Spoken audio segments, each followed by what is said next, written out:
Alright, off to the rescue mission, which I assume its mission is about rescuing things. I don't have enough mysticality to do this puzzle, so...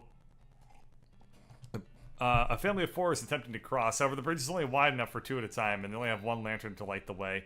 Find another path. Sorry, guys. Guess I'm not solving that puzzle that I could easily figure out if I was allowed to do it instead of my character. Gin blossoms? Does that even work? I don't even know how gin is made. I assume, like most things, you just put some wheat in a barrel for a long time. That's not most things. It's most alcohols. Most things are decidedly not made. A very, very small subset of all things is made by putting wheat in a barrel. This haphazard stack of pews in the corner. What the hell are these? These are all cots. She converted the pews into... Anyway. Gosh, a real-life nun. Yes, I'm Sister Tabitha. I'm Captain Blacktooth. What's with the cots? Well, what with the cow attacks and so on, I felt my faith would be better served by running this place as a clinic rather than just a church. I also sell medical supplies if you'd like your healing to go.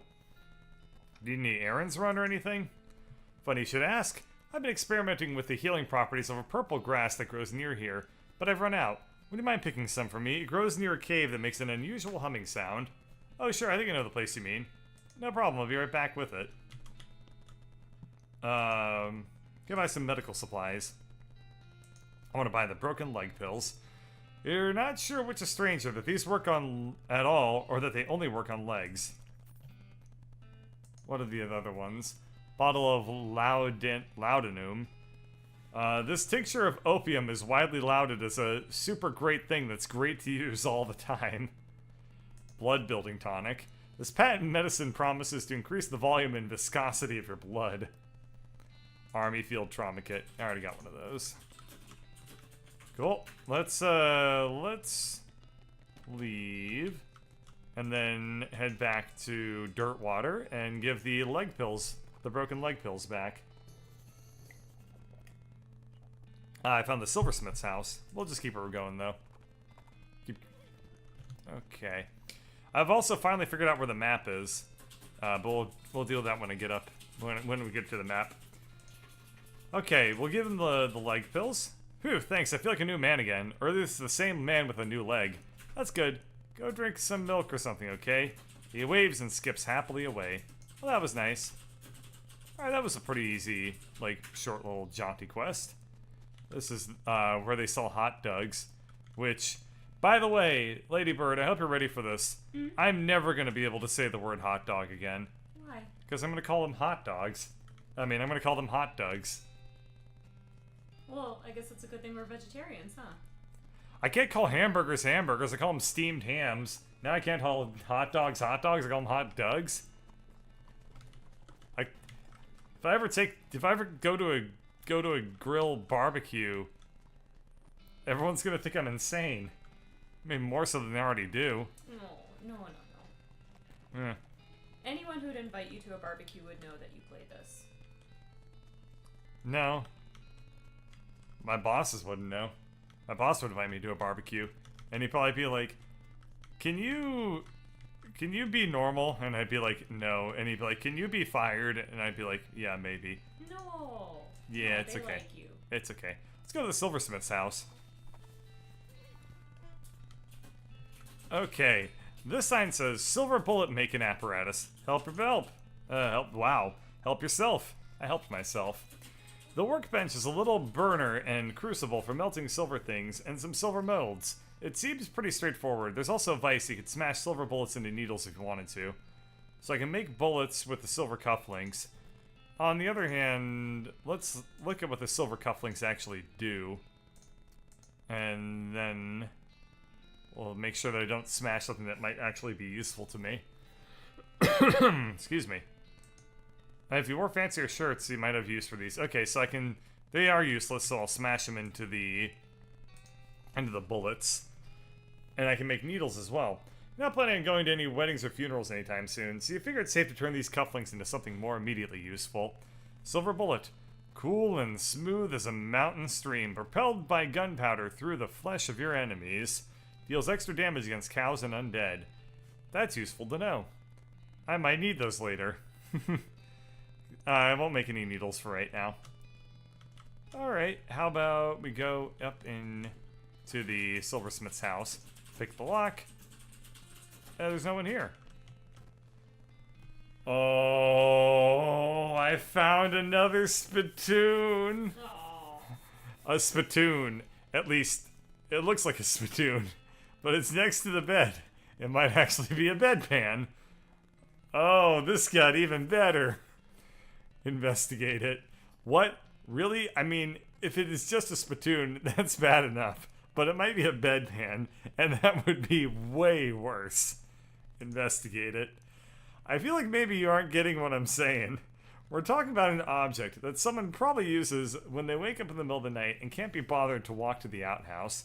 And the best you can hope for is maybe they only use it to spit nighttime tobacco juice into, in which case it's only full of rancid congealed tobacco spit. I'm investigating it. Are you... Oh my god. Are you even listening to me? Or are you just sort of skimming past the test? Bedpan. Look, I'm pretty sure there's treasure in there, and you aren't stopping me. Bedpan. Shut up, I'm investigating. Okay, fine.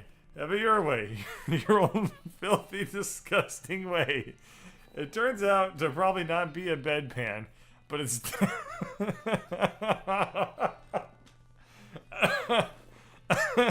It turns out to probably not be a bedpan, but it is definitely a spittoon, and it is definitely filled with rotting brown spit. Fish around in it. What is... What is wrong with you? Bite me. Oh, good God. Okay. You plunge your hand in up to the wrist.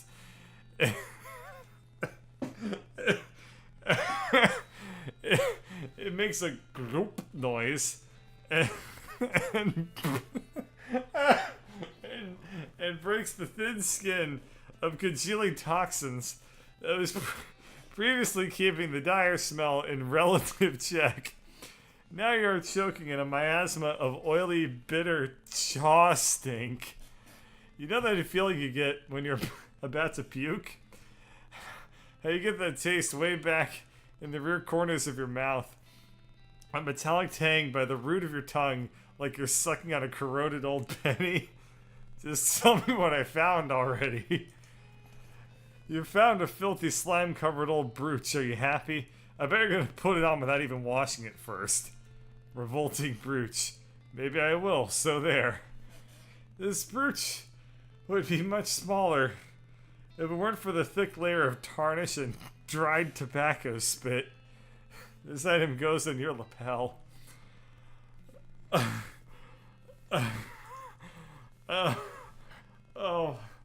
Oh, my sides. And my front. And a little bit of my back. Oh,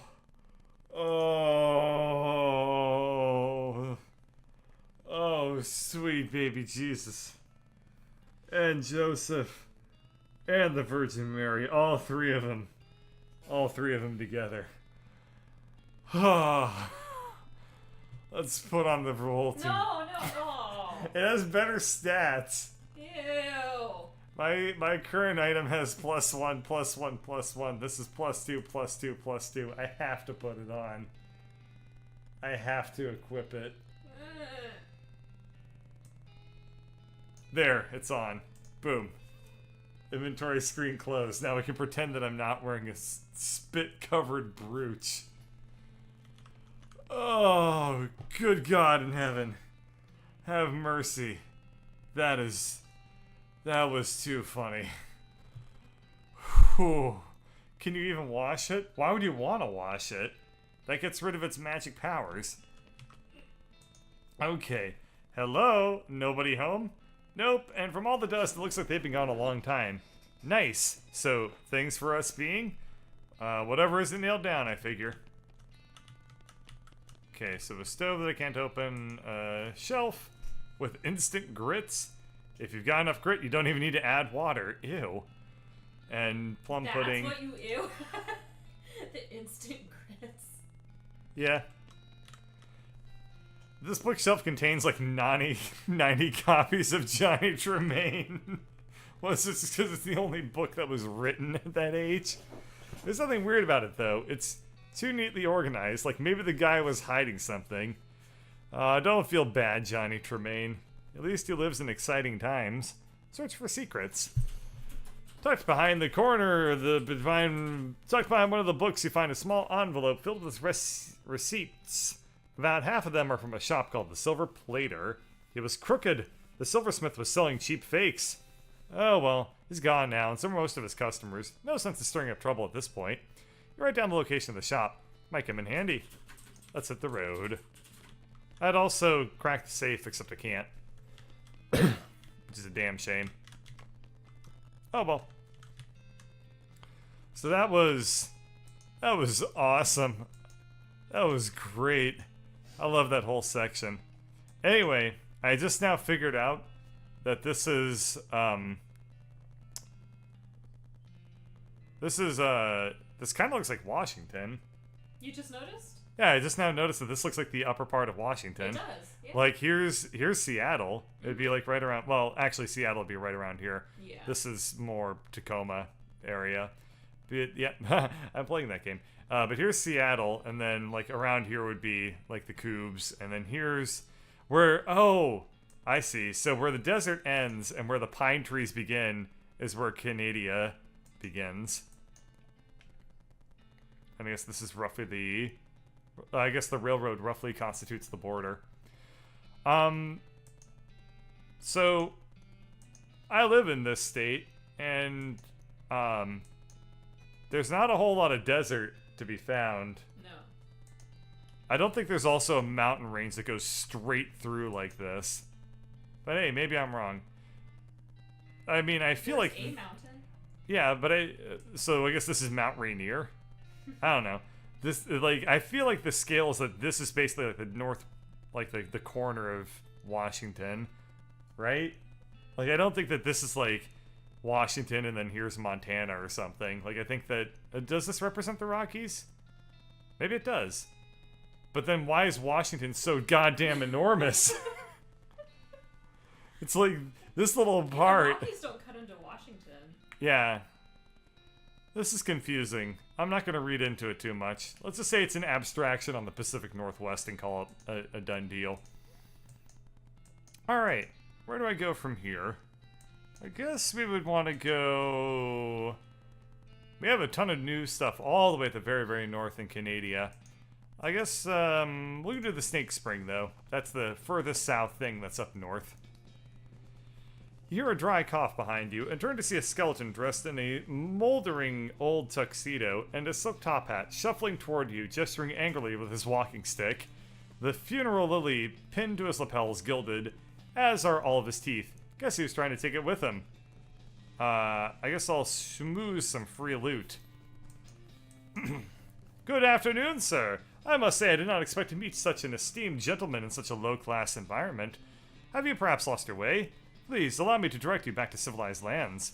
The skeleton listens carefully as you make up some directions to a random patch of nowhere, then generously tips you an entire 1 meat. You accept it graciously, since he didn't notice you snacking the gold lily off his lapel when he had your hand on his shoulder.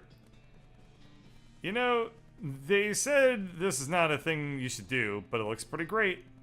Gilded lily? I don't get it. I don't know. Let's... good news. Good news for Ladybird. Bad news for everybody, but good news for Ladybird. The Gilded Lily is +3 Moxie, which makes it better than the Revolting Brooch. Thank God. Because the Gilded Lily... because Moxie is my main stat and the others are not. So, the Revolting Brooch will forever go into my inventory sack for the rest of the game now. I will miss you, Revolting Brooch. I really will. It's not gone forever. It's there in case the lily falls off or something. Oh, you want me to put it back on? No. Okay. No. Alright, I put it back on. No. What's the matter? No. But the pretty lily. Okay, I'll put the Gilded Lily on. Revolting Brooch. Gilded Lily. Alright. Where am I? Snake Spring. Got it. Let's talk to my partner. Oh, a snake fountain. I guess that's the only way to describe that. Yeah, weird. We have fortune. Being very useful, a snake fountain. For what? Free snakes. Oh. A tuna cactus? Hold on. I need to get the foraging skill. I need to get the foraging skill. Oh my god. Okay then, game. An endless stream of snakes pours out of a hole in the canyon wall. We'll, grab a big one. That's it.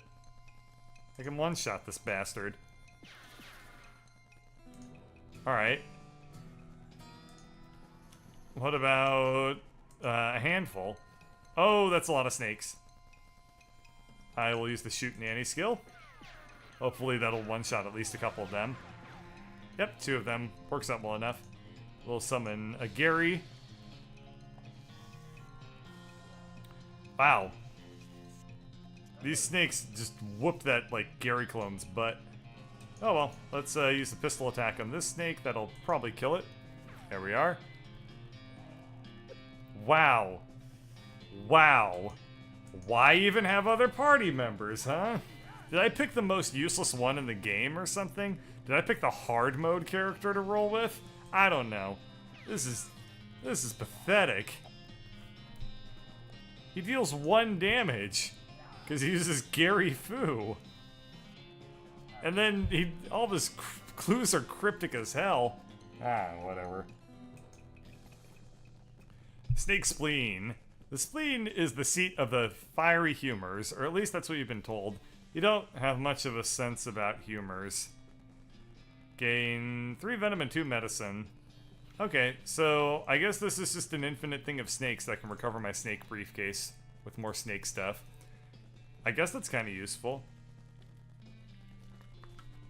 And I suppose getting some, like, mid-tier, or, like, lower mid-tier, use items for combat purposes isn't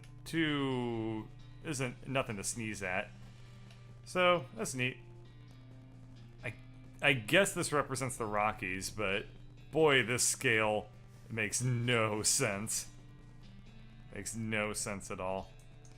Anyway, that's all the time I have for tonight, so we will come back to this next time. I don't know when, but thank you all for watching for tonight, and have pleasant evenings.